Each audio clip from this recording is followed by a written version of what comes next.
Oke. Sip. Enggak, bisa.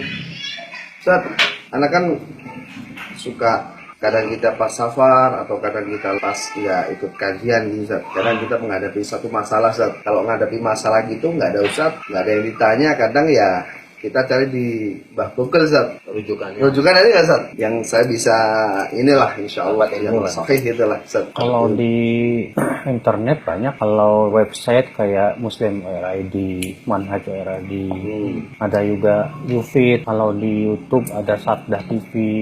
Kalau media kayak radio, kayak Roja TV, banyak sebetulnya sih, alhamdulillah. Catat Bang. Yang jelas hati-hati aja kalau di internet itu.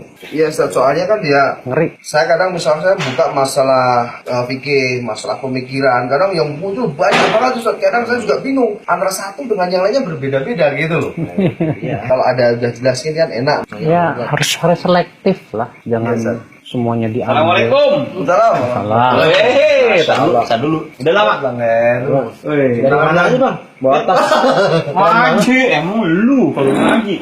Ngaji mau kemana aja? Kemana aja gimana? Maksudnya kemana aja tempatnya atau sama siapa? Iya, sama maksudnya? siapa aja. Yang penting kan baik ngaji tadi. Nggak bisa Bang. Ana barusan nanya sama Ustaz. Apaan tuh? Kalau di Google ada ini. Saya bingung milih. Nanya sama Ustaz. Lah Bang Heru ngaji kemana-mana? Makanya kita tanya, Abang Heru emang ngaji di mana? Marsono, sebelah sono. Tuh kan? Ya intinya kan baik yang disampaikan juga kan. Kita dengerin Ustaz deh, gimana nih? Boleh kan saja ngaji kemana aja? Kalau ngaji asal nuntut ilmu bagus. Cuman kan kita perlu tahu dulu ilmu itu apa sih. Kata Imam Az-Zahabi, ilmu itu qala Allah, qala Rasul, qala sahabah. Ya, ilmu itu adalah firman Allah, sabda Rasul, perkataan sahabat, bukan yang dibuat-buat. Ilmu itu bukan mempertentangkan antara dalil dengan pendapat ulama gitu kan. Sekarang tuh harus selektif, karena kan yang pertama nih, tidak setiap orang bawa Al-Quran hadis pemahamannya benar gitu kan.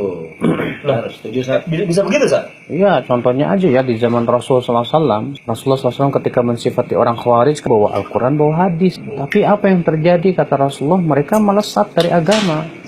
Jadi nggak setiap orang yang bawa Al-Quran hadis bisa dibenarkan pemahamannya, Bang. Makanya hati-hati juga dalam masalah ngaji itu, nggak bisa. Yang penting Quran, Sunnah nggak dulu. Tapi ada beberapa tempat anak ngaji juga, Ustaz. Itu dari lulusan-lulusan universitas terkenal juga. Keren-keren lah cara bawainnya, adem, empuk, enak. Sambil nyanyi-nyanyi kali. Kagak, Pisang goreng. Kalau ustadz tersebut memang akidahnya bagus, manhajnya bagus, mengikuti pemahaman para sahabat, para ulama setelahnya, nggak masalah, Bang. Tuh, Bang. Nah, sekarang saya mau tanya sama Bang nih. Setuju nggak kalau ada yang mencaci maki para sahabat? Setuju nggak kalau ada yang bilang semua agama sama? Iya kagak. Enggak lah. Abang mau nggak ngaji sama orang yang mengatakan bahwa Aisyah itu di neraka? Ya kagak mau lah. Nah, berarti kan nggak setiap ustadz bisa kita ambil kan? Harus hati-hati. Harus hati-hati. Emang itu isi tas apaan, Bang?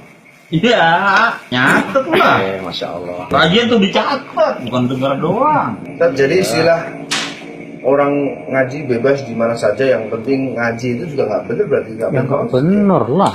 Makanya kan kata Rasulullah apa dalam riwayat Imam Ibnu Mubarak, inna min asyratis sa'ah an yultamasal ilmu indal asagir. Di antara tanda hari kiamat, ilmu itu diambil dari al-asagir. Siapa yang dimaksud dengan al-asagir? Kata Ibnu Mubarak, mereka ahlul bidah, orang-orang yang menyimpang. Makanya kan para ulama terdahulu sudah mewanti-wanti, kata Ibnu Umar apa? Dinak, innama huwa damuk wa lahmuk. Agamamu jaga karena itu darah dagingmu. Khudh 'anil ladzina istaqamu wa la ta'khudh 'anil ladzina ma'lu. Ambil dari orang yang lurus, jangan kamu ambil dari orang yang menyimpang. Cuman repot juga nih, Ustaz.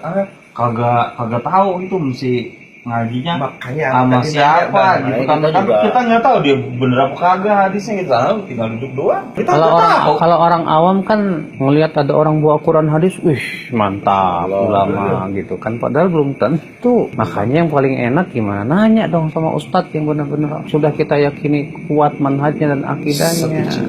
Sampai ada seorang ulama berkata, kami kalau mau mengambil ilmu dari seseorang, kami duduk 2 bulan memperhatikan orang itu dan bertanya ke orang-orang. Sampai-sampai yang ditanya berkata, kamu mau menikahkan dia dengan anakmu? Saking detailnya. Sampai segitunya. Iya, itu di zaman dulu yang ulama abrek-abrek. Misalkan kita nanya Ustadz ini gimana sih pemikirannya, jadi gimana gitu, dia tersinggung, itu tandanya gimana Ustadz? Sebagai umat Islam itu kita tidak boleh pertama menjadikan selain Rasulullah SAW sebagai patokan yang tidak boleh diselisih. Yang harus kita ikuti hanya Rasul gitu kan. Kebenaran itu berasal dari Al-Quran dan hadis. Tapi kan untuk memahami Al-Quran dan hadis ini kita harus memperhatikan pemahaman siapa gitu loh. Tapi Ustaz, anak kan ngaji juga agak sendiri Ustaz, rame banget, banyak banget orang. Belum tentu yang Belum banyak tentu yang banyak itu bener Ustadz. Kalau di siaran TV berarti dia emang bagus. Standar kebenaran itu bukan dengan banyaknya jumlah. Oh, Itu kan. Kalau memang banyak tapi benar, alhamdulillah. Iya Masya Allah. setuju. Sebab kenapa? Yang pertama, ya Rasulullah SAW mengabarkan umat Islam akan berpecah belah menjadi 73 golongan. Satu di surga, 72 di neraka. Berarti kan 72 banyak tuh. Di parameter kita sekarang itu untuk memahami Al-Quran, hadis itu menurut pemahaman siapa? Kalau menurut pemahaman sendiri-sendiri bisa sesat. Kita harus mengikuti pemahaman generasi yang sudah dipuji langsung oleh Allah dan Rasulnya. Para sahabat. Kalau kita nyebutin yang ini, yang lain merasa tersinggung. Emang kita sesat apa? Kamu kok merasa paling benar sendiri gitu kan? Pasti yang namanya manusia nggak mau disebut sesat ya. Siapa sih yang pengen disebut sesat? Fir'aun juga nggak pernah merasa dirinya sesat kok.